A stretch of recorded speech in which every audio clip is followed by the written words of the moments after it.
नमस्कार, DD news पर आप देखना शुरू कर चुके हैं हमारा खास प्रोग्राम। इस वक्त मैं हूं लाल चंद्र सिंह। तो अगले 1 घंटे में हम देखेंगे आज की सबसे बड़ी खबर। और आज की बड़ी खबर क्या है? बड़ी खबर यह है कि अनुच्छेद 370 को हटाने को लेकर जो कुछ संशय बनाया गया था, उस संशय के बादल को सुप्रीम कोर्ट की संविधान पीठ ने बिल्कुल पूरी तरह से हटा दिया है।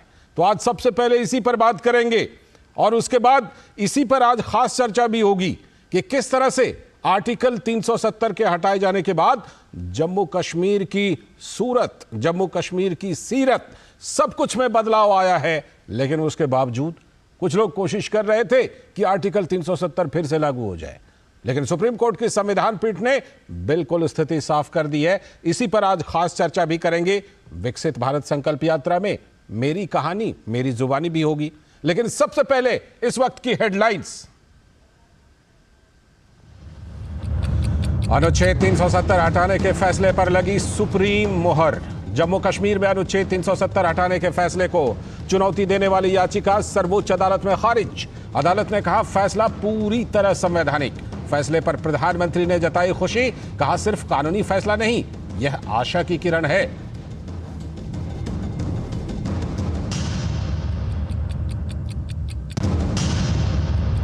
सुप्रीम कोर्ट ने जम्मू कश्मीर को देश का अभिन्न अंग बताते हुए पूर्ण राज्य का दर्जा देने को कहा। 30 सितंबर 2024 तक कराने होंगे विधानसभा के चुनाव। लद्दाख बना रहेगा केंद्र शासित प्रदेश।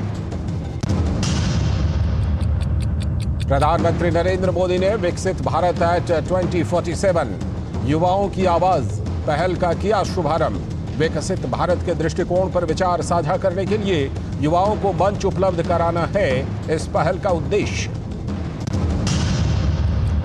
छत्तीसगढ़ के बाद आज मध्य प्रदेश में सामने आ सकता है मुख्यमंत्री का नाम। केंद्रीय पर्यवेक्षक पहुंचे भोपाल। भाजपा विधायक दल की आज शाम भोपाल में बैठक। राजस्थान में कल हो सकती है भाजपा विधायक दल की बैठक।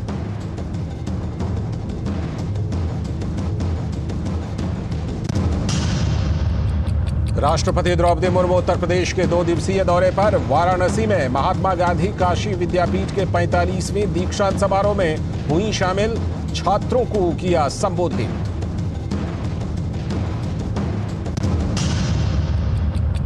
इजराइल के प्रधानमंत्री बेंजामिन नेतन्याहू ने हमास के आतंकवादियों से आत्मसमर्पण करने का किया आह्वान। और केंद्रीय खेल मंत्री अनुराग सिंह ठाकुर ने राजधानी नई दिल्ली में किया पहले खेलो इंडिया पैरा गेम्स का औपचारिक उद्घाटन। 17 दिसंबर तक चलने वाले आयोजन में देश भर से 1400 से भी अधिक खिलाड़ी हो रहे हैं शामिल।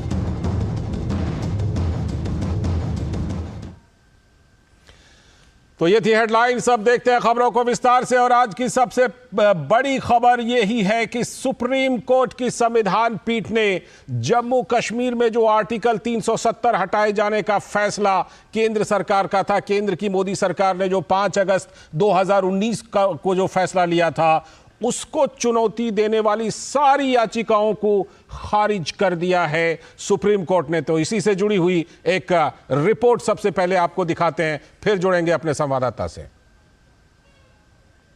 और यह रिपोर्ट हम दिखाएं इससे पहले आपको राज्यसभा लिए चलते हैं, जहां पर केंद्रीय गृह मंत्री अमित शाह संबोधित कर रहे हैं। स्पष्ट कर देना चाहिए साहब, ये रिकॉर्ड स्पष्ट होना चाहिए कि कांग्रेस पार्टी मिस्टर अब्दुल्ला के स्टेटमेंट से, माननीय सदस्य अब्दुल्ला के स्टेटमेंट से सहमत है क्या?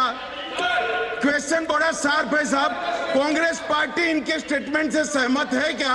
लीडर ऑफ ऑपोजिशन ने अपना रुख स्पष्ट कर देना चाहिए। Leader of the opposition, take your seat all of you. Let us have cool, calm, composed atmosphere. Take your seat. Leader of the opposition alone will speak. Leader of the opposition will speak. Others take your. देखिए साहब, every time you keep on shouting there, I'm not good. You. तो हम आपको ये कार्यवाही में अगर कुछ महत्वपूर्ण होता है तो ज़रूर फिर से राज्यसभा तक लिए चलेंगे, लेकिन अभी लग रहा है कि राज्यसभा में ख़ास तौर पर कोई ऐसा बयान है जिसको लेकर के विवाद है। फिलहाल हम आपको वही रिपोर्ट दिखाते हैं कि किस तरह से आज सुप्रीम कोर्ट की संवैधानिक पीठ ने ऐतिहासिक फैसला दिया है और केंद्र सरकार का जो फैसला था अनुच्छेद 370 को हटाने का, उसको बिल्कुल सही, बिल्कुल जायज़ ठहराया है। क्या कुछ खास बातें कही हैं, देखिए ये खास रिपोर्ट। सुप्रीम कोर्ट ने जम्मू कश्मीर से अनुच्छेद 370 को निरस्त किए जाने की प्रक्रिया और उद्देश्य को सही करार दिया है। अदालत ने केंद्र सरकार के 5 अगस्त 2019 के फैसले को बरकरार रखते हुए कहा कि ये भारत के संविधान के दायरे में लिया गया निर्णय है।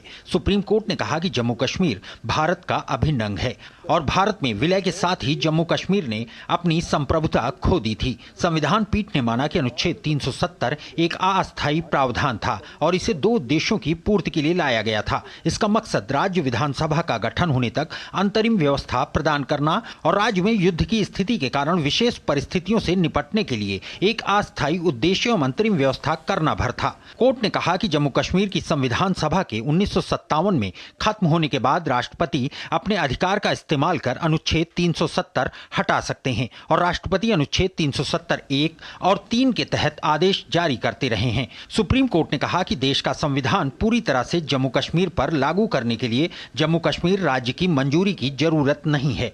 सुप्रीम कोर्ट ने केंद्र शासित प्रदेश के रूप में लद्दाख के पुनर्गठन को बरकरार रखा और जम्मू कश्मीर को जल्द से जल्द राज्य का दर्जा दिए जाने का निर्देश दिया है। साथ ही चुनाव आयोग से 30 सितंबर 2024 तक जम्मू कश्मीर विधानसभा के चुनाव कराने को कहा है। केंद्र के निर्णय पर सुप्रीम कोर्ट की मुहर पर प्रधानमंत्री नरेंद्र मोदी ने खुशी जताई। पीएम मोदी ने सोशल मीडिया प्लेटफॉर्म एक्स पर लिखा है कि अनुच्छेद 370 को निरस्त करने पर आज का सुप्रीम कोर्ट का फैसला ऐतिहासिक है। कोर्ट ने 5 अगस्त 2019 को भारत की संसद द्वारा लिए गए फैसले को संवैधानिक रूप से सही ठहराया है।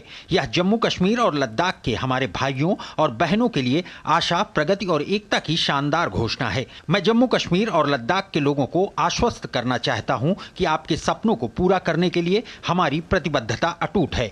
प्रगति का लाभ हमारे समाज के सबसे कमजोर और हाशिए पर रहने वाले वर्गों तक भी पहुंचे जो अनुच्छेद 370 के कारण पीड़ित थे। आज का फैसला सिर्फ कानूनी फैसला नहीं है, यह आशा की किरण है, उज्जवल भविष्य का वादा है और एक मजबूत और एकजुट भारत के निर्माण के हमारे सामूहिक संकल्प का प्रमाण है।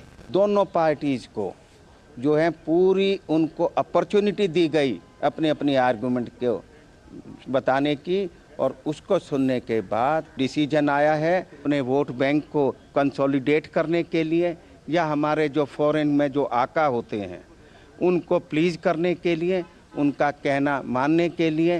परंतु आज ये सारी चीज़ का फैसला हो गया है। सुप्रीम कोर्ट ने ये दे दिया है कि अब 370 हिंदुस्तान के कॉन्स्टिट्यूशन का कभी हिस्सा नहीं रहेगी। दुनिया भूल जाएगी कि कभी ये हिस्सा था। वरिष्ठ वकील अश्विनी उपाध्याय ने अनुच्छेद 370 पर सुप्रीम कोर्ट के फैसले पर कहा कि कोर्ट का ये फैसला ऐतिहासिक है।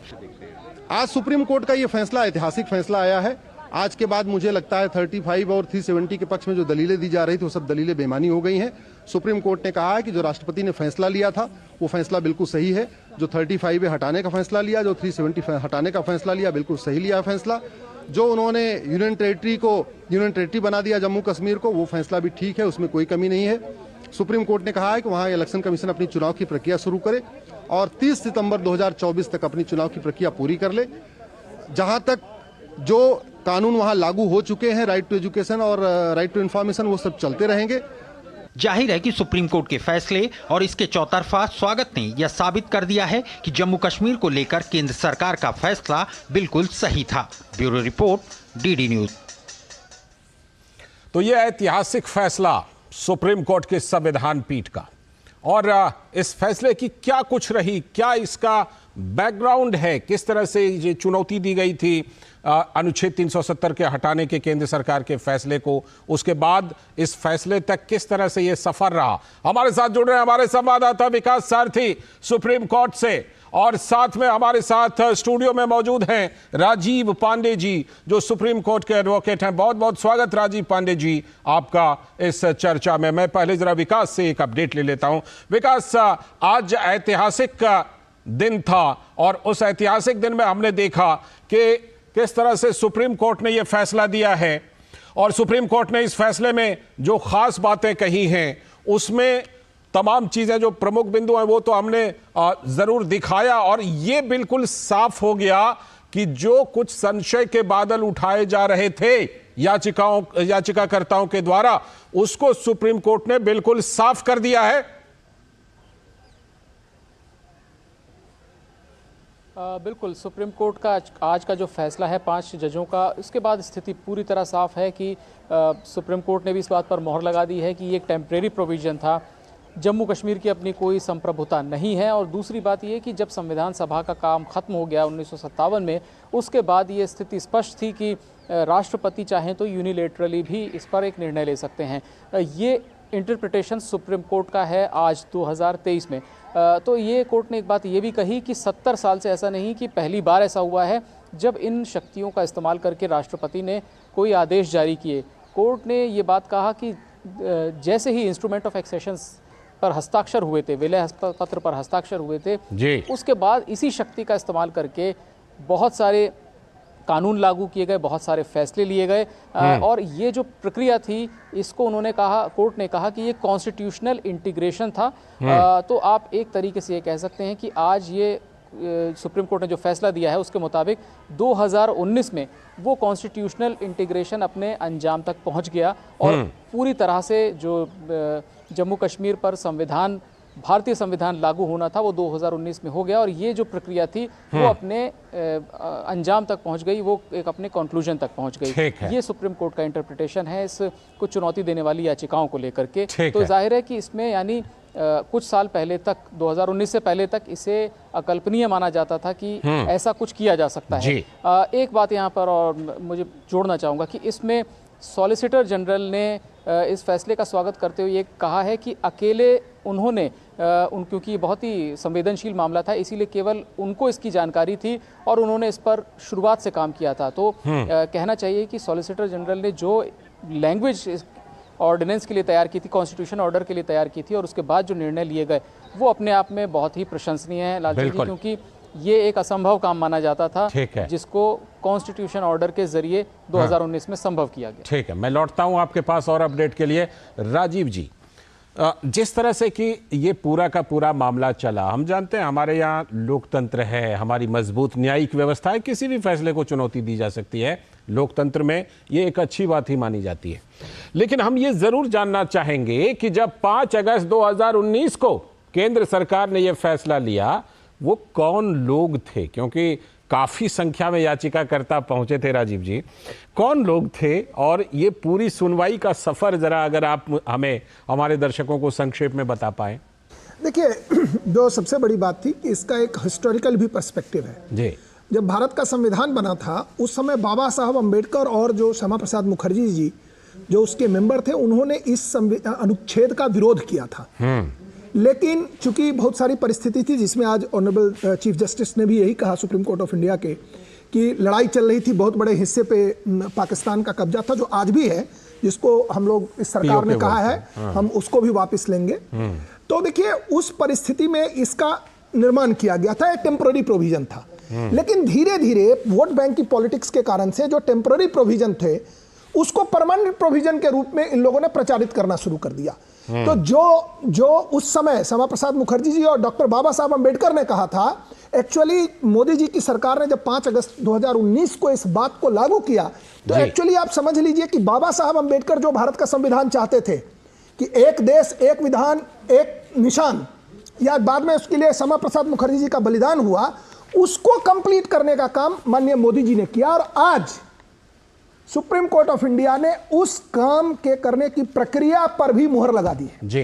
देखिए इसमें जो पूरी पहली बात है मैं आपको बताऊं कि जब 2019 से पहले मैं पहला पिटिशनर था वेस्ट पाक रिफ्यूजी के लिए, जो अत्याचार हो रहा था, अत्याचार किन पर हो रहा था जम्मू कश्मीर में? अत्याचार हो रहा था दलितों पर, शेड्यूल ट्राइब पर, ओबीसी पर, महिलाओं पर, तो हमने पिटीशन फाइल किया, करीब बहुत सारे पिटीशन फाइल हुए थे इसको हटाने के लिए। फिर माननीय मोदी जी, अमित शाह जी ने इसको हटा दिया। उसके बाद जो लोगों ने चैलेंज किया जी, उनका जो बेसिस था वो इतना इलीगल था, लेकिन चूंकि एक प्रक्रिया है, हमारे यहाँ सुनवाई होती है, जिसमें जो सबसे बड़ी बात है जो आज माननीय सर्वोच्च न्यायालय ने जो कहा है कि ये इंटरिम प्रोविजन था जी। 26 अक्टूबर 1947 को जिस दिन इंस्ट्रूमेंट ऑफ एक्सेशन महाराजा हरि सिंह ने साइन किया, उसी दिन इस विलय की प्रक्रिया कंप्लीट हो गई थी। एक और बात बताना चाहता हूं, इस देश में महाराजा हरि सिंह को विलन बना करके पेश करने की कोशिश की गई क्योंकि आप किसी को हीरो बनाना चाह रहे थे। लेकिन आज की जो प्रक्रिया है, आज का जो जजमेंट है, उसने यह तय कर दिया कि महाराजा हरि सिंह हीरो थे। उनके सिग्नेचर की वजह से आज जम्मू एंड कश्मीर जो है वो भारत का अभिन्न अंग बना। तीसरी बात, ये बार बार कहते थे कि नहीं इसका तो कनेक्शन है, ये टनल है, ये आर्टिकल 370 टनल है, ये है वो है। सुप्रीम कोर्ट ने कहा ये सब कुछ नहीं है, बकवास। सुप्रीम कोर्ट ने कहा सीधा जैसे बाकी राज्य है वैसे था। और इंटीग्रल पार्ट 26 अक्टूबर, ये बहुत इंपॉर्टेंट है, 26 अक्टूबर 1947 को ही जम्मू कश्मीर इंटीग्रल पार्ट बन चुका था। इस पर जो 70 साल से जो झूठ फैलाया जा रहा था, और जिन लोगों ने पिटीशन किया उनके बारे में केवल एक लाइन बताना चाहता हूं। ये चाहते थे कि हम किसी भी तरीके से, इंतजार कर रहे थे कि किसी भी तरीके से हम इसको वापस ले जाए। लेकिन देखिए, संविधान ले जाने की प्रक्रिया का जो काम भारतीय जनता पार्टी की सरकार मोदी जी ने किया, अमित शाह जी ने किया, उसको वापस कैसे लाएंगे? एक देश में क्या सुप्रीम कोर्ट ये कह सकती है कि 2 संविधान होंगे? लौटता हूं आपके पास, लौटता हूं। विकास, जो बात राजीव जी कह रहे हैं, तमाम ऐसे याचिकाकर्ता आए, कुछ उनके बड़े बड़े वकील भी आए जिन्होंने जिरह की। क्या उनका तर्क था और कौन लोग वो याचिका करता थे और कौन से बड़े बड़े वकील इस मामले में सुप्रीम कोर्ट में जिरह कर रहे थे?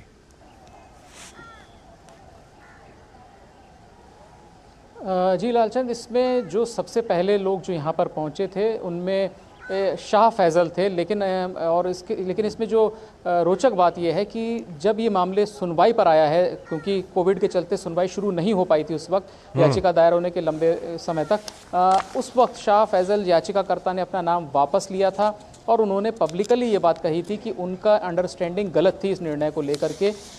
इस फैसले से जम्मू कश्मीर में जो दिक्कतें थी वो दूर होंगी, राज्य खुशहाली की तरफ बढ़ेगा, इसीलिए उन्होंने उनके वकील ने सबसे पहले अपना नाम इससे विड्रॉ किया था। बाकी याचिकाकर्ताओं में अगर हम बात करें तो इसमें PDP के लीडर्स हैं, नेशनल कॉन्फ्रेंस के लीडर्स थे, कुछ फॉर्मर MLAs थे, यानी ज़्यादातर लोग ऐसे थे जो पॉलिटिकल बैकग्राउंड से थे। कुछ एक गैर सरकारी संगठन भी यहाँ पर पहुँचे थे। दलीलों की बात करें तो इनकी दलील यही थी कि राष्ट्रपति के ज़रिए यूनियन जो है, संघ, एक तरफा कोई इस तरह का निर्णय नहीं ले सकता। 370 का जो क्लॉज 3 है वो ये कहता है कि वहाँ की संविधान सभा की अनुमति चाहिए होगी 370 को हटाने के लिए। ये एक तकनीकी पेंच यहाँ पर सुप्रीम कोर्ट के सामने रखा गया था। लेकिन कोर्ट ने देखिए जैसी व्याख्या इसकी की, तो कोर्ट ने कहा कि 1957 में जब संविधान सभा ही भंग हो गई तो फिर ये प्रावधान कैसे टिकता है।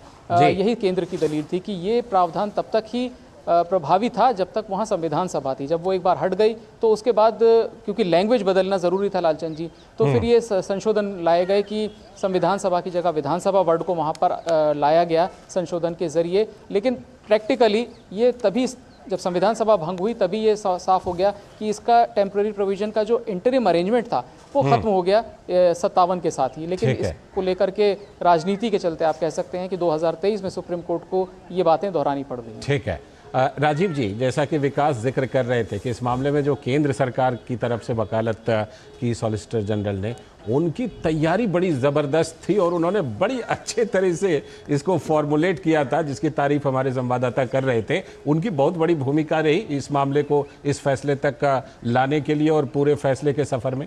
बिल्कुल सही कह रहे हैं। देखिए, जो एक कॉन्स्टिट्यूशनल ऑर्डर है 272 एंड 273 जो अंडर चैलेंज था, इससे पहले बहुत सारे कॉन्स्टिट्यूशनल ऑर्डर पास हुए। और मैं एक बात आपके दर्शकों को बताना चाहता हूं कि 1964 में एक बार पार्लियामेंट में सारे लोग सहमत थे कि आज आर्टिकल 370 को हम फेंक देंगे, लेकिन उसके बाद वोट बैंक की पॉलिटिक्स आ गई और इन्होंने इंटरिम प्रोविजन को परमानेंट प्रोविजन की तरफ से देखना शुरू कर दिया। और ये आप समझ लीजिए कि उससे पहले 64 तक देश के सभी नेताओं को पता था कि इसको हटाना है, लेकिन बाद में धीरे धीरे राजनीतिक कारणों से यह हुआ। और मैं आपको बताऊं, भारतीय जनता पार्टी के एक बहुत बड़े नेता ने कहा था एक भाषण में कि अगर जिस दिन हमारी सत्ता आएगी तो हम कलम के एक सिग्नेचर से हम इसको हटा देंगे। और वही काम माननीय मोदी जी ने, माननीय अमित शाह जी ने करके दिखाया। और ये संवैधानिक रूप से आज मैं इसलिए खुश हूं क्योंकि देखिए, एज ए लॉयर लोगों को लगता था कि सरकार ने एक काम किया, लेकिन सरकार ने काम किया वो संवैधानिक रूप से वो सही था। आज कॉन्स्टिट्यूशन बेंच के 5 जज बेंच ने कहा कि वो बिल्कुल सही था जी। इसको आप समझिए, क्योंकि ये 19 के बाद 5 अगस्त 2019 के बाद भी ये फैलाते रहे, नहीं इन्होंने ये गलत किया, वो गलत किया, ऐसे किया, वैसे किया। आज क्या हुई स्थिति? आज सारे जो प्रोसीजर थे, उससे पहले आप जब कॉन्स्टिट्यूशनल ऑर्डर पास करते थे, जब कांग्रेस की सरकार में देश का हर व्यक्ति, नागरिक, किसी ने विरोध नहीं किया। लेकिन जब कॉन्स्टिट्यूशनल ऑर्डर से देश का पूरे संविधान, जब आप सारी जो अनुच्छेद जो नहीं लागू थे, जो आर्टिकल लागू नहीं थे, उसको ले जाने का जब कार्यक्रम हुआ, इसके विरोध में जो लोग हैं, और देश के लोगों को देखना होगा कि क्या वो देश विरोधी ही नहीं, वो संविधान विरोधी है, वो बाबा साहब अंबेडकर विरोधी है। कम से कम वो कॉन्स्टिट्यूएंट असेंबली में जो डिबेट था, बाबा साहब अंबेडकर ने क्या कहा था इस सेक्शन आर्टिकल के बारे में, आर्टिकल 370 के बारे में, कम से कम वो पढ़ लेते। इसीलिए मैं आपको एक बात याद दिलाना चाहता हूं कि बहन कुमारी मायावती जी को मैं याद करना चाहता हूं आज। बाबा साहब अंबेडकर, जब ये बात हुई तो उन्होंने इसका समर्थन किया। क्यों किया? क्योंकि उनको पता था कि आर्टिकल 370 के तहत सबसे बड़ा अत्याचार हमारे दलित भाई और ट्राइबल भाइयों के साथ है, अब न्याय देने का काम किया जा रहा है जी। बहुत बहुत शुक्रिया राजीव जी आने के लिए और इस मुद्दे को समझाने के लिए हमारे दर्शकों को। विकास, आपका भी अपडेट देने के लिए और विश्लेषण के लिए बहुत बहुत शुक्रिया। वक्त है ब्रेक का, और ब्रेक के बाद जो आज की खास चर्चा है वो इसी पर हम करने वाले हैं कि सुप्रीम कोर्ट का जो ये फैसला है, ये ऐतिहासिक फैसला है और इससे क्या कुछ बदलाव आना है, और बदलाव बल्कि आ रहा है, क्योंकि 5 अगस्त 2019 को यह फैसला ले लिया गया था अनुच्छेद 370 को हटाने का। तो आज कैसे स्वर्णिम दिन है। प्रधानमंत्री ने कहा कि यह सिर्फ फैसला नहीं, आशा की किरणें। करेंगे इस पर चर्चा। वक्त है अभी एक ब्रेक का। अब क्या देख रहे हो पापा? तुम कहते हो ना कि स्टॉक मार्केट में बहुत सोच समझ कर इन्वेस्ट करना चाहिए, बस थोड़ा सा ज्ञान ले रहा हूं। किससे? हर एक स्टॉक्स एक्सपर्ट है, मस्त एजुकेशनल वीडियोस बनाता है और अच्छी इन्वेस्टमेंट की टिप्स भी देता है। पापा इन वीडियोस पे ना जाएं, अपना रिसर्च खुद करें या सेबी रजिस्टर्ड इन्वेस्टमेंट एडवाइजर से संपर्क करें। एजुकेशन के नाम पर कुछ इन्फ्लुएंसर्स अक्सर इन्वेस्टर को मिसगाइड करते हैं, नुकसान आपका होगा। सोच कर समझ कर इन्वेस्ट कर। स्वागत है ब्रेक के बाद, और आज हम खास चर्चा कर रहे हैं इस वक्त में कि किस तरह जो सुप्रीम कोर्ट की संवैधानिक पीठ का ऐतिहासिक फैसला आया है उस पर क्या कुछ हुआ है। तो सुप्रीम कोर्ट की संवैधानिक पीठ ने ऐतिहासिक फैसला सुनाते हुए मोदी सरकार के आर्टिकल 370 को खत्म करके नई व्यवस्था से जम्मू कश्मीर को नई ऊर्जा मिली है, ये सुप्रीम कोर्ट ने कहा। साथ ही उन्होंने कहा कि आर्टिकल 370 को खत्म करके नई व्यवस्था से जम्मू कश्मीर को नई ऊर्जा मिली है और बाकी भारत से जोड़ा गया है। बीते 4 सालों में देश को बड़ी शिद्दत से फैसले का इंतजार था, फैसले को लेकर एक संशय बना हुआ था। आर्टिकल 370 हटने के बाद जम्मू कश्मीर के सामाजिक आर्थिक विकास ने नई ऊंचाइयों को छुआ है। अनुच्छेद 370 हटने के बाद 890 केंद्रीय कानून जम्मू कश्मीर में लागू किए गए हैं। जम्मू कश्मीर के 200 से भी अधिक कानून को निरस्त किया गया है। पहली बार अनुसूचित जाति जनजाति को सामाजिक न्याय मिला है। अनुच्छेद 370 के कारण भारतीय संविधान की प्रस्तावना, धर्मनिरपेक्ष, समाजवादी और अखंड शब्द जम्मू कश्मीर में लागू नहीं थे। अब एक विधान एक निशान लागू है। भारत के हर नागरिक को दिए गए मौलिक अधिकार जम्मू कश्मीर में पूरी तरह से पहले लागू नहीं थे। आर्टिकल 370 को हटाने से पहले अब जम्मू कश्मीर में महिलाओं, वाल्मीकि समाज सहित सभी वर्गों को मौलिक अधिकार मिला है। जो त्रिस्तरीय पंचायती राज व्यवस्था थी वो भी पहले जम्मू कश्मीर में लागू नहीं थी, लेकिन अब 50,000 से भी अधिक चुने हुए प्रतिनिधि गांवों और शहरों की तस्वीर को बदल रहे हैं। अनुसूचित जनजाति और पिछड़े वर्गों की आरक्षण की व्यवस्था पहले नहीं थी, अब उन्हें आरक्षण की व्यवस्था की जा रही है। दलित समुदाय की कई पीढ़ियां सिर्फ सफाई कर्मचारी तक बन सकते थे, अब उनके बच्चों के लिए खुला आसमान है। 6,000 से अधिक पीओके, रिफ्यूजी और सैकड़ों गोरखा सैनिक परिवार नागरिक अधिकार से वंचित थे, अब उन्हें संपूर्ण अधिकार मिला है। नई औद्योगिक नीति लागू होने से पहली बार जम्मू कश्मीर में 35,000 करोड़ रुपए का निवेश आया और 10,000 से भी अधिक लोगों को रोजगार का अवसर मिला। आतंकवाद और अलगाववाद खत्म होने से जम्मू कश्मीर में सालाना 2 करोड़ से भी अधिक टूरिस्ट आए और हजारों लोगों को रोजगार मिला। पहली बार जम्मू कश्मीर के जीडीपी में 2 गुना यानी कि 2.5 लाख करोड़ रुपए की वृद्धि हुई। पूरे केंद्र शासित प्रदेश में अभूतपूर्व आर्थिक बदलाव सामने आए। आर्टिकल 370 हटने के बाद 30,000 से भी अधिक युवकों को बिना भाई भतीजावाद के सरकारी नौकरी मिली है और हर घर नल से जल के तहत 70% परिवारों को शुद्ध पानी मिला है। इस साल के अंत तक 100% का लक्ष्य है। पहली बार जम्मू कश्मीर में G20 जैसे अंतर्राष्ट्रीय सम्मेलन हुए तो कई राष्ट्रीय और अंतर्राष्ट्रीय मैच भी खेले गए। तो पीएम मोदी ने सुप्रीम कोर्ट के फैसले पर प्रतिक्रिया देते हुए कहा कि जम्मू कश्मीर और लद्दाख के भाइयों और बहनों के लिए यह आशा, प्रगति और एकता की शानदार घोषणा है। तो वहीं गृह मंत्री अमित शाह ने कहा कि आर्टिकल 370 हटने के बाद गरीबों और वंचितों के अधिकार बहाल हो गए हैं।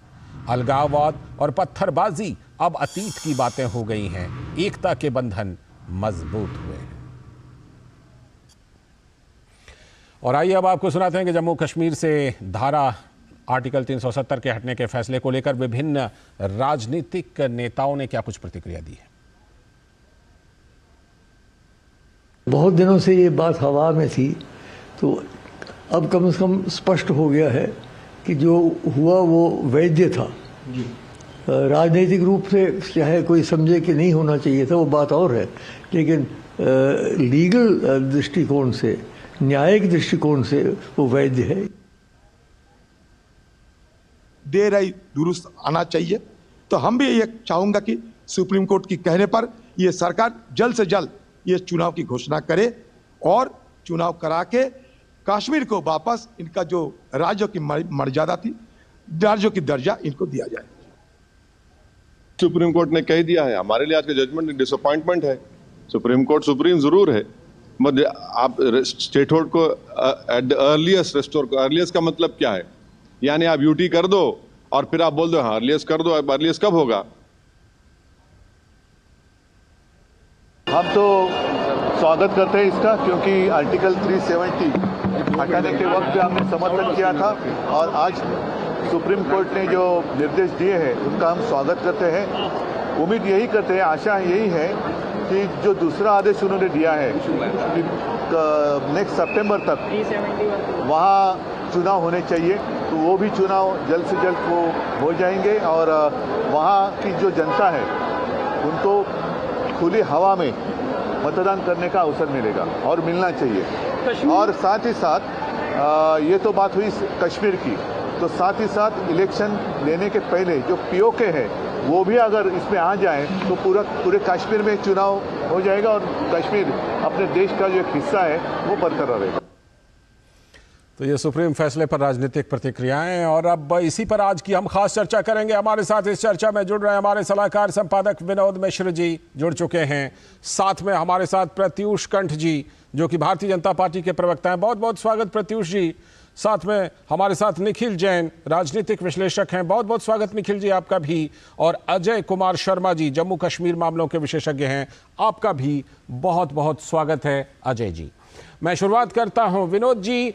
अब ये मान लिया जाए कि संशय के बादल पूरी तरह से छट गए और अब जब संविधान पीठ, सुप्रीम कोर्ट के संविधान पीठ का फैसला आ गया है, तो अब कहीं पर कोई किंतु परंतु किसी जो मुट्ठी भर लोगों के मन में ये बातें थीं और जो इन चीजों को लेकर के बोलते रहते थे, मुद्दा बनाते रहते थे, क्या उनको जवाब मिल गया है कि जम्मू कश्मीर भारत का अभिन्न अंग है?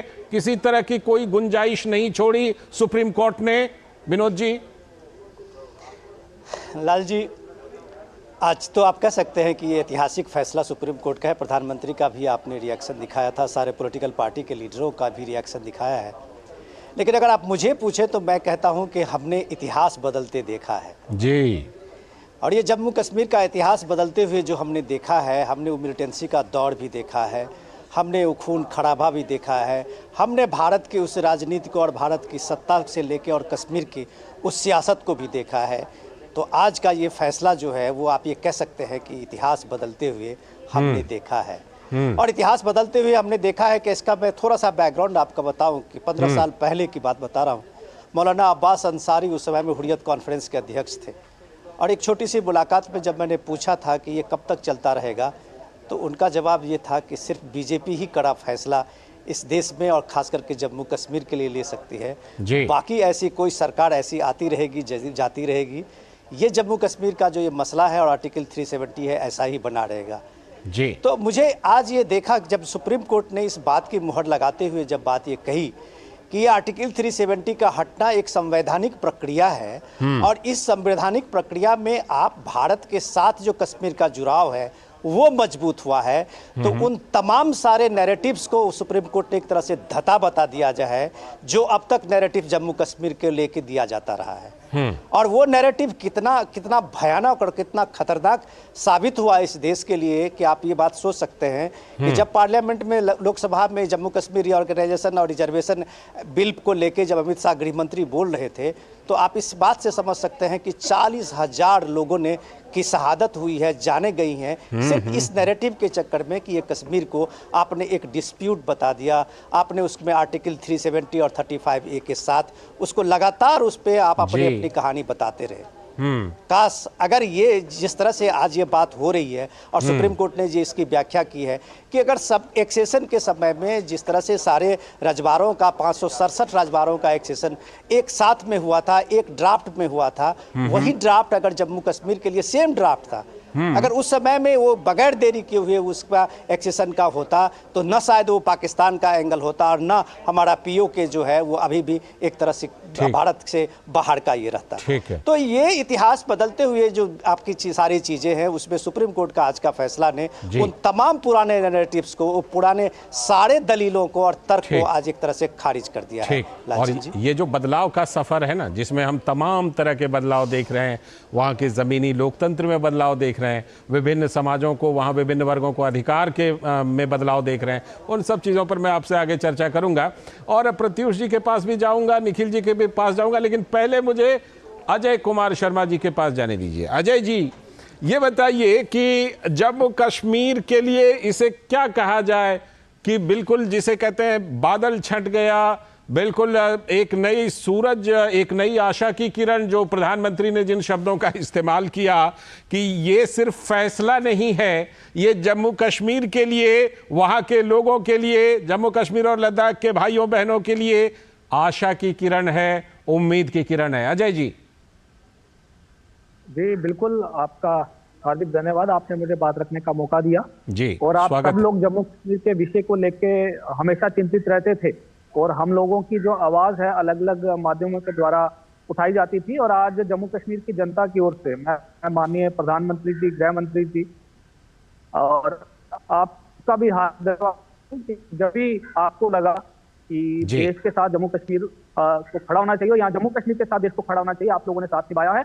और जो ऐतिहासिक फैसला 5 अगस्त 2019 को आया था और जो हम इंटीग्रेशन प्रोसेस की बात करते हैं, जो इंस्ट्रूमेंट ऑफ एक्सेशन 1947 में साथ करने से ही शुरू हुआ था और बीच में 370 की वजह से काफी सारी बाधाएं जो है, हमारा जो इंटीग्रेशन का प्रोसेस है वो कहीं ना कहीं रुका था। 5 अगस्त 2019 को पूरा हुआ, लेकिन उसके बाद भी सुप्रीम कोर्ट के अंदर देखा हमने काफी सारी याचिकाएं थी, आज उनके ऊपर भी प्रश्न चिन्ह लग गया है और फैसला सुप्रीम कोर्ट के द्वारा 5 जजेस की बेंच के द्वारा आया है, उसका हम स्वागत करते हैं। साथ में ये बताते हैं कि हमारे लिए सम्मान का विषय है, आज हमें भी लगता है कि पूरा का जो देश का कानून है वो हमारे ऊपर भी लागू है। कहीं ना कहीं हमारी एक अलग आइडेंटिटी जो है वो बताने का प्रयास किया जाता था। और मैं ये बात भी कहूँ, ये जो हम बार बार कहते थे कि जम्मू कश्मीर जो भारत का अभिन्न अंग है, कि जम्मू कश्मीर का जो कॉन्स्टिट्यूशन है जो आज एग्जिस्ट नहीं करता है, उसमें भी ये लिखा गया था साफ। और जब उसका जो प्रेम्बल अगर हम पढ़ेंगे जम्मू कश्मीर के लिए कॉन्स्टिट्यूशन का, उसमें भी इंस्ट्रूमेंट ऑफ एक्सेशन को रेटिफाई किया गया था, लेकिन कहीं ना कहीं जम्मू को पॉलिटिकल डिस्कोर्स का, पॉलिटिकल नैरेटिव का हिस्सा बनाया गया और जो चीजें यहाँ के पॉलिटिकल लीडर्स को छूट करती थी और लोगों को मिस इन्फॉर्मेशन देने का काम निरंतर चलता था। और लीगली और कॉन्स्टिट्यूशनली जब भी हम जम्मू कश्मीर को पढ़ते थे तो एवरीथिंग इज क्लियर, लेकिन कभी भी एकेडमिक्स में या मीडिया में अगर देखें या पॉलिटिकल लीडर्स हैं, हमेशा लोगों को गुमराह करने का काम किया। देश के अंदर आज हम श्यामा प्रसाद मुखर्जी को भी अपनी जो श्रद्धांजलि अर्पित करते हैं और उन 15 लोगों को जिन्होंने देश की अखंडता के लिए पहला प्रजा परिषद आंदोलन चलाया। आज मैं अपने गांव में हूँ, हमारे गांव से भी आसपास के क्षेत्र से 7 लोगों ने उस समय अपनी शहादत दी थी। देश के अंदर एक दान, एक निशान, एक प्रदान होना चाहिए और मुझे लगता है सभी लोगों को हमको याद करना चाहिए जी और बिल्कुल स्वागत योग्य है। ये हो गया था 5 अगस्त 2019 को ही, आज सुप्रीम फैसला भी आ गया। बाकी आप, क्योंकि आपने बताया कि आप अपने गांव में हैं, तो मैं जरूर वहां की जिसे कहते हैं ना कि बिल्कुल लोकल रिएक्शन आपसे जरूर मैं पूछूंगा कि लोगों में कैसा उत्साह। मैं आपके पास लौटूंगा, बने रहिएगा। प्रत्युष जी के पास भी आऊं, लेकिन पहले निखिल जी, ये 7 दशकों तक पहले 370 का प्रावधान करना, फिर उसको ढोते रहना किनके लिए? जम्मू कश्मीर के लोगों के लिए तो ये नहीं था, कुछ परिवारों के लिए, ताकि उनकी दुकान चलती रहे 370 के नाम पर। और आज लगता है कि सुप्रीम कोर्ट ने उन सारे नैरेटिव को ध्वस्त कर दिया संविधान पीठ ने अपने फैसले से। निखिल जी। लाल जी, आप शायद फैसले के केवल वो हिस्से पढ़ रहे हैं जो बीजेपी के नैरेटिव में आते हैं। फैसले में एक साफ तौर पे लिखा हुआ है कि जम्मू कश्मीर भारत का अभंग हिस्सा आर्टिकल 370 के दौरान भी था। It became an integral part of India the day it merged into India। पहली बात। दूसरी बात, विनोद जी ने कहा कि सारे के सारे प्रिंसली स्टेट्स में इंस्ट्रूमेंट ऑफ एक्सेशन सेम थे और वो एक साथ मर्ज करे थे, ऐसा नहीं था। प्रिंसली स्टेट्स अपने आप में सॉवरेन कंट्रीज थे जिन्होंने इंडियन यूनियन के साथ, डोमिनियन ऑफ इंडिया या रिपब्लिक ऑफ इंडिया के साथ एक्सीड करके जम्मू कश्मीर नहीं था सॉवरेन, डेट्स अलग थे। Jammu and Kashmir was a sovereign princely state that merged into the Dominion of India and then it became an integral part of the Dominion of India, losing its sovereignty। तो उसने अपनी संप्रभुता जो है वो भारत संघ से जुड़ने के बाद अपनी संप्रभुता खोई है। लेकिन जब इंस्ट्रूमेंट ऑफ एक्सेशन साइन हुआ था तो जिस प्रकार से भारत की डोमिनियन एक संप्रभु पॉलिटिकल एंटिटी थी, जम्मू एंड कश्मीर जो प्रिंसली स्टेट था वो भी एक संप्रभु पॉलिटिकल एंटिटी थी। भारत किसी गुंडागर्दी से बना हुआ देश नहीं है, भारत एक कंसल्टेटिव प्रोसेस से बना हुआ देश है। सरदार पटेल ने, जवाहरलाल नेहरू ने जब जाके इन संप्रभु राज्यों के राजाओं से, नवाबों से बात करी तो कोई गुंडागर्दी के बल पे उन्हें नहीं धमकाया गया, उनसे बात करी गई, अलग अलग इंस्ट्रूमेंट ऑफ एक्सेशन बनाए गए। और इंस्ट्रूमेंट ऑफ एक्सेशन जो जम्मू एंड कश्मीर का था, जो वहां के हरि सिंह जी जो राजा थे, राजा ने ये कंडीशन कही थी कि ये हम अपना कॉन्स्टिट्यूशन अलग बनाएंगे। विनोद जी आ रहा हूं, पूरा काउंटर कीजिएगा। विनोद जी कीजिएगा पूरा काउंटर, पहले इनकी सुन लेते हैं। नहीं, लालचंद्र जी, मुझे ये नहीं समझ आ रहा कि आपके रिपोर्टर को मुझे काउंटर करने की क्या जरूरत है, बाकी पैनलिस्ट क्यों नहीं कर सकते? नहीं, पैनलिस्ट भी करेंगे। आपने सीधा हमला आपने पैनलिस्ट पर नहीं किया, आपने सीधा हमला आते ही ये कहा कि आप बीजेपी का नैरेटिव दिखा रहे हैं। आपने सीधा हमला हमारे ऊपर किया है, पैनलिस्ट पर नहीं किया है आपने। मैं ये नहीं कह रहा कि आप बीजेपी का नैरेटिव दिखा रहे हैं, मैं ये कह रहा हूं कि आप ऑर्डर में से सिर्फ केवल कुछ सिलेक्ट हिस्से पढ़ रहे हैं। आप ये नहीं कह रहे आप एक बार सुनेंगे प्लीज। इसके पहले हमने पूरी रिपोर्ट दिखाई है कि सुप्रीम कोर्ट ने क्या कहा है। 370 पूरा 5 मिनट का एक पैकेज दिखाया है कि सुप्रीम कोर्ट ने क्या कुछ कहा है। 370 को एसिमेट्रिक फेडरलिज्म, संघीय ढांचे का एक हिस्सा बताया गया है। 370 को ये नहीं बताया गया कि क्योंकि 370 था तो जम्मू एंड कश्मीर भारत का अभिन्न हिस्सा नहीं था, वो पहले भी था, आज भी है। निखिल जैन जी, आपने कई बातें ऐसी कही हैं जिसको निश्चित रूप से विनोद जी काउंटर करेंगे।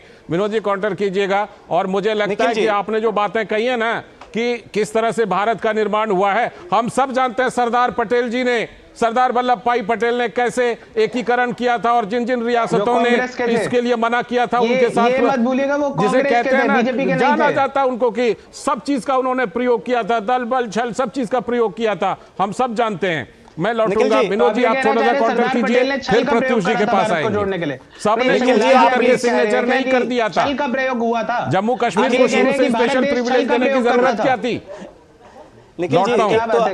निखिल जी एक मिनट प्लीज। एक तो पहले हम आपको एक विनती है, मेरी रिक्वेस्ट है कि हम पब्लिक ब्रॉडकास्टर हैं, हम ये फेक नैरेटिव्स जो आप बता रहे थे इसको मैं फेक नैरेटिव मानता हूं कि ये फेक नैरेटिव इसलिए है कि आप मेरे तर्क सुन लीजिए जी। आप जो बात कह रहे थे कि एक सॉवरेन जी, केवल आपके कुतर्क आपने, अरे यार तो आपके कहने से खारिज हो जाता है। और मैं आपको कह रहा हूं कि आपके सारे, मैं आपको कह रहा हूं कि आपके सारे तर्क जो है, आपकी पूरी बात सुनी गई, अब आप बात सुनिए। जो है पिछले 50 साल से लोगों को बताया जाता है। ये मैंने आपके गेस्ट कोऑर्डिनेटर को पहले ही कहा था कि मेरे पे आपको व्यक्तिगत टिप्पणी करने के लिए मैं आपको व्यक्तिगत टिप्पणी नहीं है, सबसे पहले वही काम शुरू कर दिया आपने सबसे पहले कहा कि आप बीजेपी का नैरेटिव दिखा रहे हैं। कैसे आपको पता चल गया बीजेपी का नैरेटिव और बीजेपी के पॉइंट दिखा रहे हैं? काटिए मेरे पे व्यक्तिगत टिप्पणी। वही मैं कह रहा हूं, आप कम से कम सुनिए तो लोग, पत्रकार सुनने का धैर्य तो रखिए। जी सुनिए निखिल जी, हमें पत्रकारिता के बारे में मत सिखाइए। पत्रकारिता के बारे में हमें अच्छी तरह से पता है। आप अपने तर्कों को अपने सामने में रख के किसी अपने पॉइंट रखिए, अपनी बातें रखिए, पूरा स्वागत है, पूरी दमदार तरीके से रखिए। विनोद जी, आप जिस बात को एक सॉवरेन स्टेट कह रहे थे और सॉवरेन कंट्री रहते, सबसे पहले तो इस बात को आप समझिए कि जो ब्रिटिश हुकूमत थी, उस ब्रिटिश हुकूमत में ब्रिटिश इंडिया और जो प्रिंसली स्टेट थे उनका डोमेन था, लेकिन वो government and ruled by British India का था। उसके जो 567 स्टेट थे उसको ये कहा गया था कि एक्सेशन में वो इस बात के लिए अपनी रजामंदी देंगे क्योंकि ब्रिटिश इंडिया ने किया, और उसके साथ जो 567 प्रिंसली स्टेट थे, रजवाड़े थे, उसको एक माना गया था, लेकिन वो ब्रिटिश हुकूमत के ही अंदर में थे। तो पहले तो ये फर्क समझिए। दूसरा, आप सुनिए तो यार प्लीज, आप रहने दीजिए, आप बहुत ज्ञानी हैं, आप एक बार बात में कीजिएगा। और दूसरी की बात में आप इसको इस तरह से समझिए, समझने की कोशिश कीजिए, सुन लीजिए। उसके बाद आप जरा समझने की कोशिश कीजिए कि जो ड्राफ्ट था उसका एक्सेशन का, वो ड्राफ्ट जितने भी प्रिंसली स्टेट 567 प्रिंसली स्टेट का एक ही था, एक ही मजमून था। आप सुनना चाहते हैं, आप अपने नैरेटिव का जवाब सुनिए।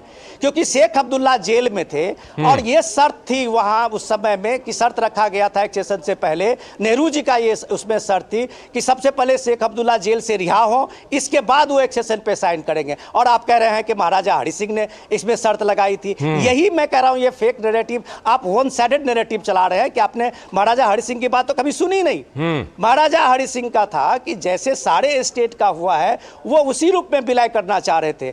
आपका नेहरू जी का इसमें यह था कि वो पहले शेख अब्दुल्ला जेल से रिहा होंगे। आप एक बार सुन लीजिए, आपका मैंने सुन लिया, आप हमारे गेस्ट हैं जी, आप मुझे डिक्टेट मत कीजिए प्लीज, पूरी कीजिए। और उसके बाद आप इस बात को समझने की कोशिश कीजिए कि जिस तरह से ये डेवलपमेंट था, उस डेवलपमेंट में देरी इसलिए हो रही थी क्योंकि नेहरू जी की जो अपनी शर्त थी कि शेख अब्दुल्ला बाहर आए, शेख अब्दुल्ला बाहर आए, शेख अब्दुल्ला बाहर आके महाराज से माफी भी मांगी।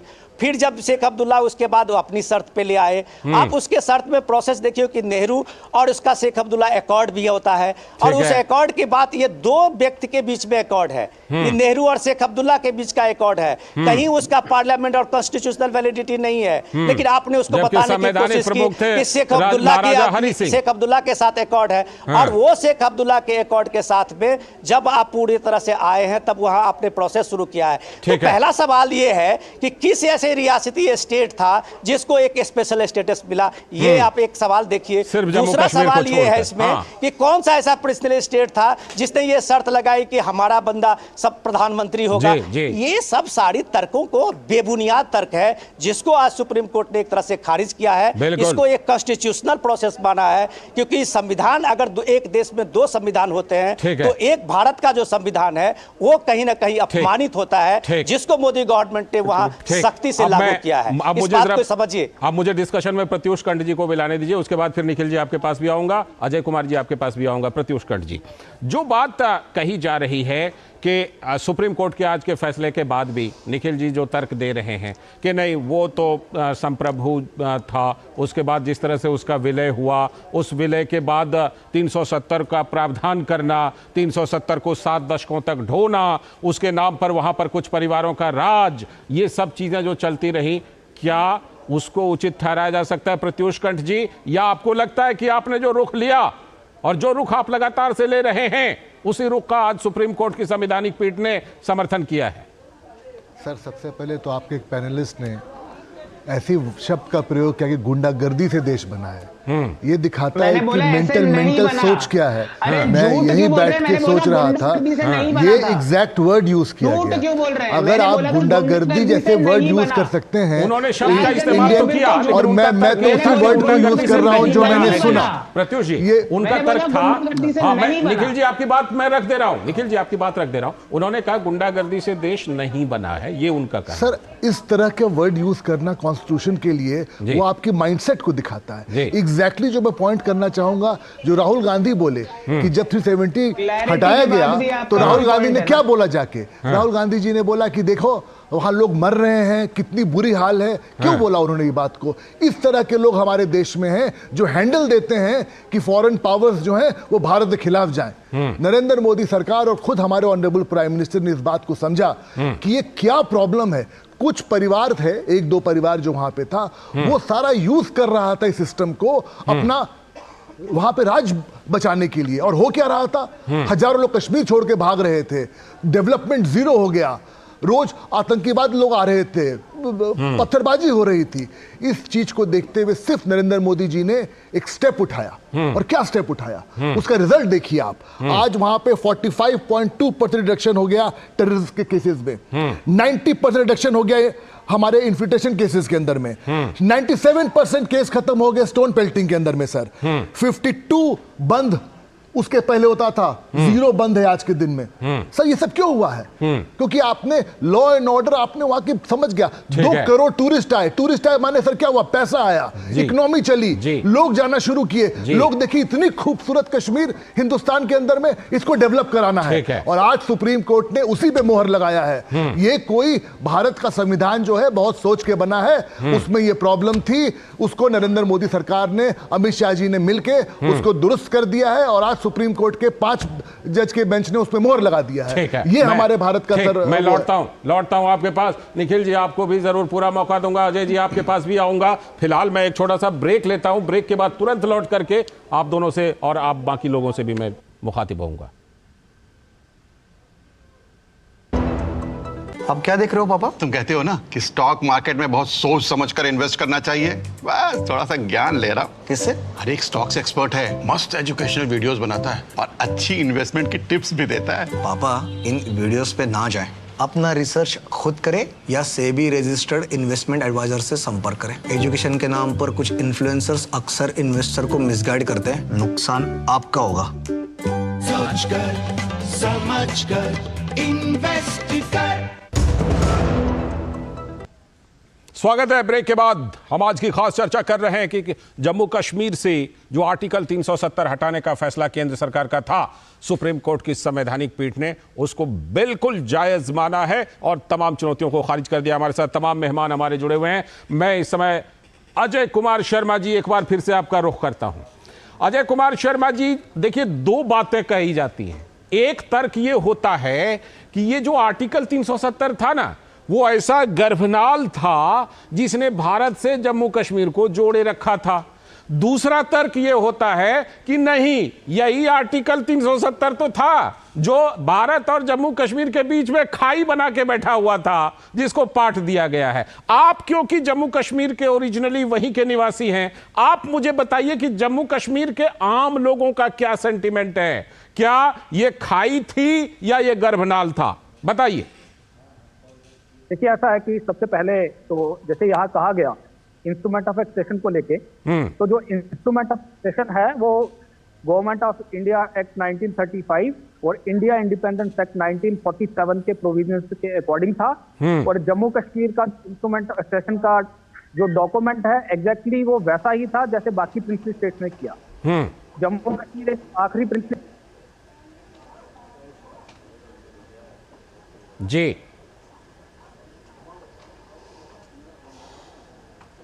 अजय जी, आप जरा अनम्यूट कीजिए, आवाज आपकी नहीं आ रही है, जरा अनम्यूट कीजिए। तो कश्मीर को पॉलिटिकल स्टेटमेंट्स जो है वो शिकार हुआ है, तो लीगैलिटी पे जाएंगे तो सब कुछ क्लिस्टर और क्लियर है जम्मू कश्मीर को लेके।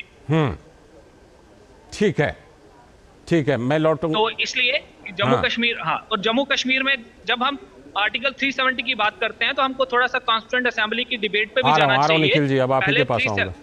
पहले 370 306A ड्राफ्ट था आने से पहले, और जब लाया जा रहा है उस डिबेट पे जाइए और उस पे जब प्रश्न किया जाता है उस समय कि वाई 375 जम्मू एंड कश्मीर, और ये कहा गया कि जम्मू कश्मीर के अंदर पाकिस्तान द्वारा हमला किया गया है, वार लाइक सिचुएशन चल रही है, constitution of India Jammu Kashmir में लागू होना है भारत के साथ साथ, इसलिए हम 370 ला रहे हैं ताकि constituent of India Jammu Kashmir में एक्सटेंड किया जाए। लेकिन कहीं ना कहीं there started abuse of article 370। इसमें सबसे पहले मैं बात करूंगा कि संपर्क में कुछ दिक्कत आ रही है। आपकी बात सामने आ गई, आपकी बात सामने आ गई, मैं लौटूंगा। निखिल जी, जो बातें हमने कही कि देखिए वो जम्मू कश्मीर मामलों के विशेषज्ञ हैं, जम्मू कश्मीर के लोकल हैं, वो वहां के सेंटिमेंट को बता रहे हैं कि ये गर्भनाल नहीं था आर्टिकल 370, ये तो बहुत खाई पैदा कर दी गई थी जिसको अब पाटा गया है। निखिल जी। लाल जी, पहली बात तो मैं बिल्कुल मानूंगा 370 कोई गर्भनाल नहीं था। 370 हो या ना हो, जम्मू कश्मीर भारत का अभिन्न हिस्सा था और है और रहेगा। ना ही 370 ने कोई खाई पैदा करी हुई थी। आज अगर आप सुप्रीम कोर्ट की जजमेंट देखेंगे, चीफ जस्टिस ऑफ इंडिया ने अनुच्छेद 371 का हवाला देते हुए ये बताया है कि 370 वैसे ही था जिस तरीके से 371 है, कि वो एक एसिमेट्रिक फेडरलिज्म क्रिएट कर रहा है। इससे कोई ये नहीं हो गया कि जम्मू एंड कश्मीर भारत का हिस्सा नहीं है या आज भी सॉवरेन है या कोई अलग कंट्री है। भारत का एक स्टेट था जैसे और स्टेट थे, कुछ स्पेशल स्टेटस थे, कुछ स्पेशल राइट्स थे, जो आज भी नॉर्थ ईस्ट के स्टेट्स में है। आज भी आप जाके उत्तराखंड और हिमाचल में बाहर के यही चीज मैं आपसे समझना चाहता हूं कि जम्मू कश्मीर के लिए भी करना था तो 371 कर देते, ये 370 का प्रावधान जिसमें दो प्रधानमंत्री, दो झंडे, पता नहीं क्या क्या प्रावधान कर दिया। 371 बाद में आया। दूसरी बात, अगर हम ये कहें कि एक देश के अंदर एक राज्य का संविधान दूसरा नहीं हो सकता क्योंकि इससे देश का संविधान कमजोर होता है, वो शायद एक गलत तर्क होगा। क्योंकि अगर आप अमेरिका को भी देखें, और कोई क्वेश्चन नहीं करता कि अमेरिका में देश बटा हुआ है या कुछ है, अमेरिका के 50 के 50 राज्यों के अपने अलग संविधान हैं। यहाँ अमेरिका का उदाहरण सही नहीं है, इसलिए नहीं है क्योंकि संविधान सभा ने डॉक्टर अंबेडकर की अध्यक्षता में इस पर बहुत डिटेल बहस की थी और उन्होंने अपनाया था कि नहीं, अमेरिका वाला मॉडल नहीं चाहिए हमें। बिल्कुल, हमारा अमेरिका का फेडरलिज्म का मॉडल अलग है, हमारा अलग है। मैं सिर्फ इतना कह रहा हूं कि ये तर्क कि अलग संविधान होने से देश का संविधान कमजोर हो जाता है, उससे मैं सहमति नहीं रख पाऊंगा। ठीक है, चलिए, उसके बाद जो प्रीवियस पैनलिस्ट थे उन्होंने बोला कि इंस्ट्रूमेंट ऑफ एक्सेशन सेम था जम्मू एंड कश्मीर का जो बाकी स्टेट्स का था, वो नहीं है सर। आप क्लॉज 7 देखिए इंस्ट्रूमेंट ऑफ एक्सेशन का, उसमें क्लियरली लिखा हुआ है, नथिंग इन this instrument shall be deemed to commit इन any way to acceptance of any future constitution of India और to fetter my discretion to enter into agreement with the government of India under any such future constitution. ठीक, चलिए, आपने अनुच्छेद 7 का हवाला दिया, संविधान की अमेंडमेंट कॉन्स्टिट्यूशन की क्लाउज 7 का आप हवाला दे रहे हैं, नहीं एक्सेप्ट करते। ठीक, मैं विनोद जी, आप कुछ पॉइंट उठाना चाह रहे थे? देखिए, निखिल जी जो बता रहे थे, आप ठीक है, निखिल जी का अपना तर्क है, वो इस बात को बुरा भी मान जाते हैं कि आप हम पे आप अटैक कर रहे हैं। अब नहीं, पर्सनल अटैक की कोई बात ही नहीं, आपका कोई गुंजाइश नहीं है। देखिए, जिस आइडियोलॉजी को लेके आप इस बात को रखते हैं ना निखिल जी, हम लोग आपको एक राजनीतिक विश्लेषक ही मानते हैं, आप वकील भी हैं, अच्छे विद्वान हैं, लेकिन जब आप तर्क में बेबुनियाद चीज़ सब इसलिए लाते हैं कि आप जो इस आइडियोलॉजी को देखते हुए नैरेटिव को पढ़ते हैं, उसके तर्क को आप भूल जाते हैं कि भारत में जम्मू कश्मीर एक स्टेट, भारत को जिस तरह से आपने देखा है, वो अमेरिका का स्टेट नहीं है, वो फेडरलिज्म नहीं है, ये इंडिया, ये भारत कोई नेशन स्टेट नहीं है, ठीक है, ये एक सिविलाइजेशनल स्टेट है। जम्मू कश्मीर इस देश के सबसे प्राचीन, आप कह सकते हैं कि उस भाग में भारत के सांस्कृतिक और उसके सामाजिक और उसके एक संबंध सूत्र जो है वो जम्मू कश्मीर से है। उसको आप एक स्टेट के रूप में जब आप रखेंगे, झंडा के रूप में रखेंगे, तो उसमें सिर्फ अपीजमेंट होता है कि आप जब जैसे ही आप, इसलिए जम्मू कश्मीर को इस तर्क से रख करते हैं कि आप एक सेक्शन को अपीज करते हैं कि वो बहुसंख्यक में है। लेकिन जब आप और स्टेट के साथ इसका तुलना करेंगे तो वो नेशन स्टेट में आपका फिट तर्क होता है, लेकिन सिविलाइजेशन स्टेट में नहीं होता है। दूसरी बात जो हमारा आज का डिस्कशन था, निखिल जी कहां से कहां हमारा डिस्कशन को ले जा रहे हैं कि ये बदलाव के जो 4 साल है, ये समझने की जरूरत है। इसको देखिए कि आर्टिकल 370 ने वहां के सामाजिक आर्थिक विकास और सामाजिक न्याय को किस तरह से रोके हुए था। तो ये जो रोके हुए था उसको आप देखिए कि क्या बदलाव हुए, जो दरवाजा खुला ही नहीं है। आप सामाजिक आर्थिक विकास में देखिए, उन सारी चीजों को देखिए कि ये बदलाव आपको दिखाता है कि ये सारे फेक नैरेटिव थे आज के जो फैसले के बाद एक चीजों को खुश रखा था। आज के फैसले के बाद ये बदलाव की रफ्तार और तेज होगी। जी सर, बिल्कुल होगी। और जो अमित शाह जी ने पार्लियामेंट में बोला, एक देश में 2 प्रधानमंत्री, 2 संविधान और 2 झंडे कैसे हो सकते हैं, वो आज खत्म कर दिया गया है। अब इंटीग्रल पार्ट है सर, वही डेवलपमेंट जो आप पूरे देश में देख रहे हैं वही जम्मू कश्मीर में देखेंगे आप, और एक नई हवा चलेगी वहां पे, तरक्की की हवा। चलिए, समय की कमी है इसलिए नहीं आ पा रहा हूं, निखिल जी माफ कीजिएगा। बहुत बहुत शुक्रिया अजय जी जुड़ने के लिए, निखिल जी जुड़ने के लिए, प्रत्युष जी आपका जुड़ने के लिए, और विनोद जी आपका भी बहुत बहुत शुक्रिया जुड़ने के लिए। और अब बारी विकसित भारत संकल्प यात्रा की। तो विकसित भारत संकल्प यात्रा को लेकर के जम्मू कश्मीर में जो विकसित भारत संकल्प यात्रा है, वहां पर क्या कुछ हो रहा है, देखते हैं रिपोर्ट।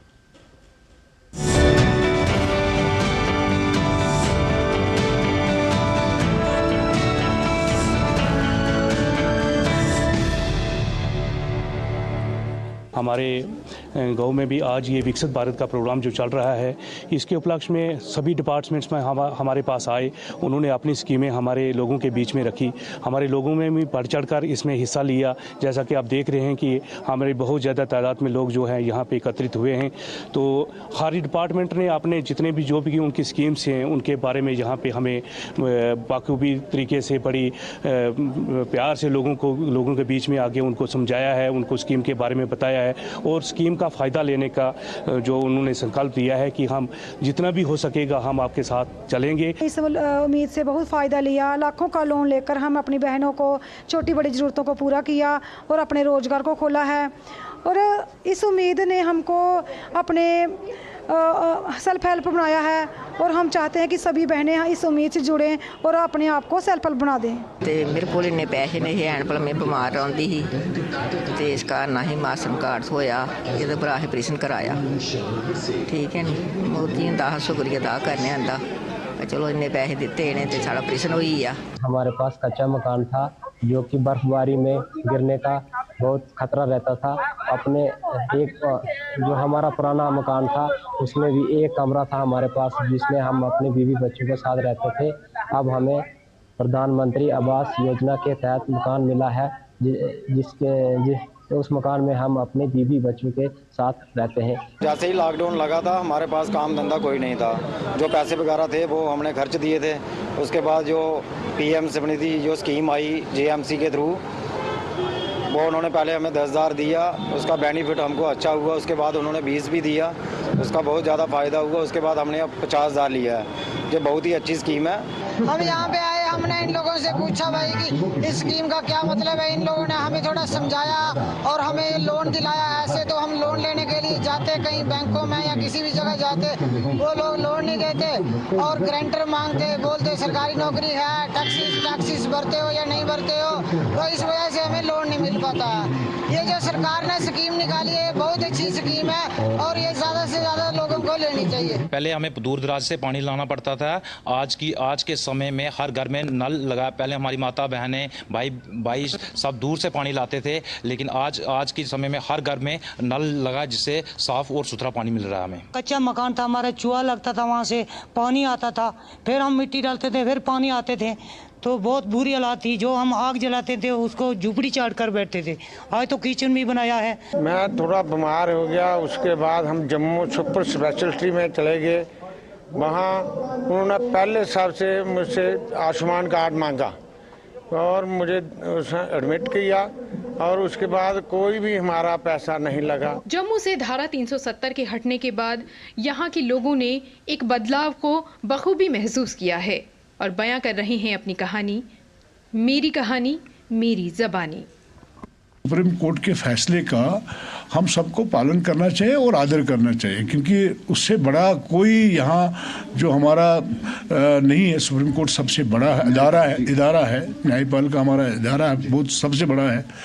और दूसरा, अगर सुप्रीम कोर्ट ने ये भी कहा कि यहाँ इलेक्शन होने चाहिए, और तीसरा उन्होंने ये भी कहा कि स्टेटहुड वापस देना चाहिए, हमारी भी यही डिमांड थी। पिछले कई सालों से हम बोल रहे थे कि यहाँ स्टेटहुड को वापस मिलना चाहिए और यहाँ पॉलिटिकल सेटअप के बगैर जम्मू कश्मीर के लोग अधूरे हैं। आज अगर सुप्रीम कोर्ट ने इलेक्शन कमीशन ऑफ इंडिया को हिदायत दी है, मुझे लगता है कि पार्लियामेंट इलेक्शन के बाद यहाँ जल्द अज जल्द इलेक्शन होने चाहिए। ऑनरेबल सुप्रीम कोर्ट का फैसला पहले भी हुआ है, आज भी हुआ है या आगे भी होगा, ये मुल्क के हित के लिए होगा।